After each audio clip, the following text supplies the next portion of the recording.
Everyone knows that Kinger is a crazy old man who doesn't feel anything except fear and paranoia. My impenetrable fortress! You want to come with us to check on Kaufmo? No, not really. I think Kaufmo's gone insane. Last time I spoke with him, he was rambling endlessly about some exit. Kinda like you, Pomni. You might be going insane too. And this is some rather inconvenient darkness. What was that? Was that you? No. Oh, wait, you mean me grabbing you right now? Yeah, that was me. Is this your hand? That's my eye. Yes, but which eye? I really don't think that Will you stop touching my eye? Oh, yeah, sorry. What happened? I just remembered a really funny joke. Why did you scream then? Maybe it wasn't actually that funny. Oh my god. We've all had a good laugh at Kinger's weird behavior, but not many people realize that he wasn't always like this. Long before the pilot episode, he was a pretty chill guy who went through something terrifying. But we'll get to that later. When the trio set out to find Kaufmo, most of them noticed a room that had a really strange character who looked a lot like Kinger. Almost a year ago, theories started popping up that it could be his wife, Queenie. But since her portrait on the door was crossed out, it became pretty clear that she shared Kaufmo's fate. Looking at everything Kinger did up until one of the last scenes of the third episode, it was hard to believe he'd ever snap out of it. But in a conversation with Pomni, we finally figured out what pushed him over the edge into total madness. And trust me, that's just the tip of the iceberg of what we learned about Kinger in episode 3.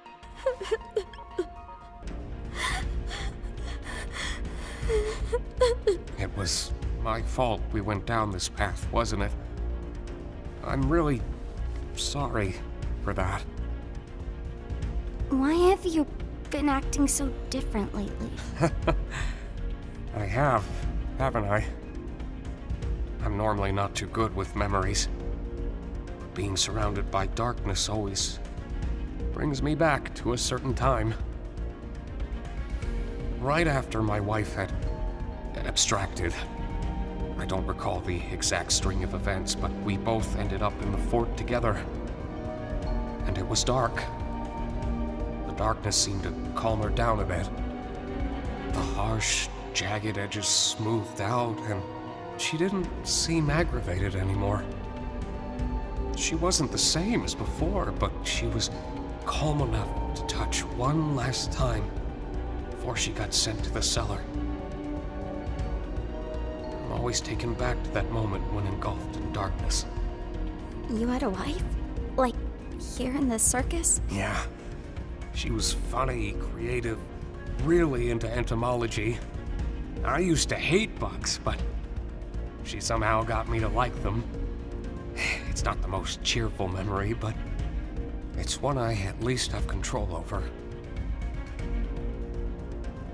I know how I can feel in this circus. Sometimes it all just feels pointless. Yeah. But it's not. Not if you have people who care about you. Good memories can do a lot. Hold on to them. And cherish the people around you. You never know when they'll be gone. In this world, the worst thing you can do is make someone think they're not wanted or loved. I'm glad you're here with me. That's how we officially found out that Kinger really did have a wife, and he genuinely loved and respected her. We also got to hear some wise words from the now older Kinger, which will probably stick with Pomni. It also became clear why he's always building those strange pillow forts. It's a habit he developed after his wife's death, and only inside them does he feel safe. I couldn't help but think that Kinger doesn't really want things to change anymore. He probably prefers staying in the digital circus, where everything is familiar and makes sense to him. Returning to the real world in his current state would be a huge mistake, but did Kinger become this way only after Queenie's death? Or were there already signs of his madness before that tragic moment? Gooseworx officially told us that the third episode is focused on two characters, Zubul and Kinger, and it would be strange to sum up Kinger's story in a 2-minute conversation. In reality, Goose hit a huge clue for us that directly ties into Kinger, those tapes from Baron Mildenhall that Kinger kept playing and listening to very closely. Tuesday, December 4th. Although I had shot the creature multiple times in its vitals, and severed its head to keep as a prize on my wall. My troubles were just beginning. I took my eyes off the body for what felt like only a minute. When I looked back, the body was gone. The creature was not dead, and it would be back to reclaim what I'd taken from it. If anyone is listening to this, all I ask of you is one thing. Do not let the head out of your sight. You have been warned. Wow. Isn't it strange that Kinger was the one listening to those tapes, and in the end, we were shown Queenie as an abstracted monster? What if the story of the Baron is actually a reflection of Kinger's life in the digital circus long before the pilot episode, particularly his relationship with his wife? In the Baron's story, he talks about an angel, but in the digital circus that couldn't exist. So it's likely that the creature is a stand-in for the monster everyone turns into when they lose their mind. This is also confirmed by the fact that when Kinger encountered the angel, he froze and said those words. You look beautiful, honey. Most likely in the angel's mouth, he saw his wife, which further convinces us that the theory of the abstracted monster being a reference to the angel is absolutely true. Going back to the flashback scene, we see even more proof of my theory being right.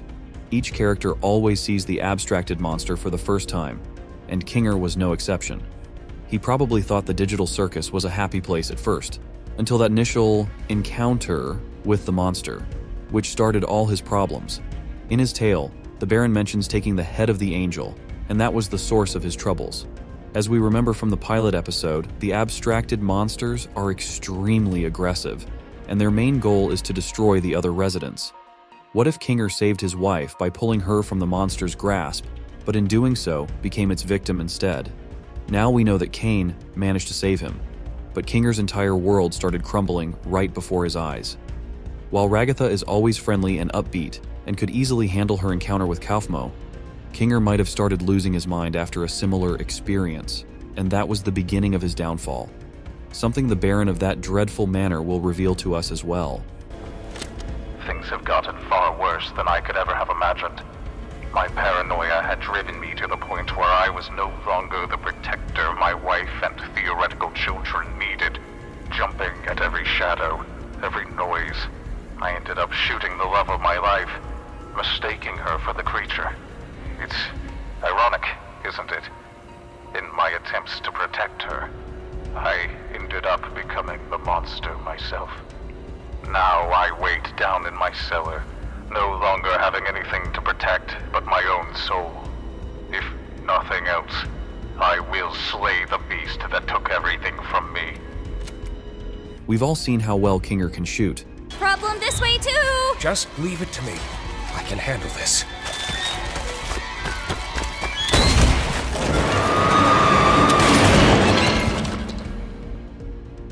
Well, that wasn't so bad. I think such a high skill level doesn't just happen overnight, so he must have known how to do this long before. In his story, the Baron mentions that he went so crazy that he started fearing every little sound and noise. Doesn't that remind you of someone? This fear eventually took over his mind and control to the point where he couldn't handle his emotions and confused his wife with the angel. It's also likely that, long before the pilot episode, using weapons was allowed in the digital circus since we saw them in both the second and third episodes. But after Kinger misused a weapon, Kane permanently removed it from the digital circus tent. Also, notice how carefully Kinger handled the shotgun when something terrible possessed Pomni. Instead of shooting, he started hitting the creature. This suggests that Kinger subconsciously remembers that moment with his wife, making him more cautious with the weapon. But you might say, in the digital circus, you can't die. And I agree with you, but imagine if your husband or wife were shooting at you, accompanied by intense paranoia.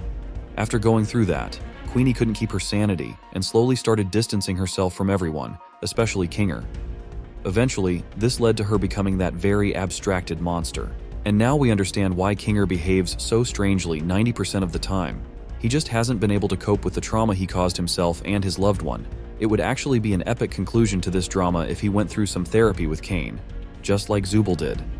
If they could dive deep into the issue and explain to Kinger why he shouldn't blame himself, we might finally see a more rational Kinger, one who's wise and can genuinely help others on their new adventures. I really hope that happens, because it's been nice to watch the calm old man. What do you think about this theory? Leave your thoughts in the comments, and see you soon in new videos where something truly crazy awaits.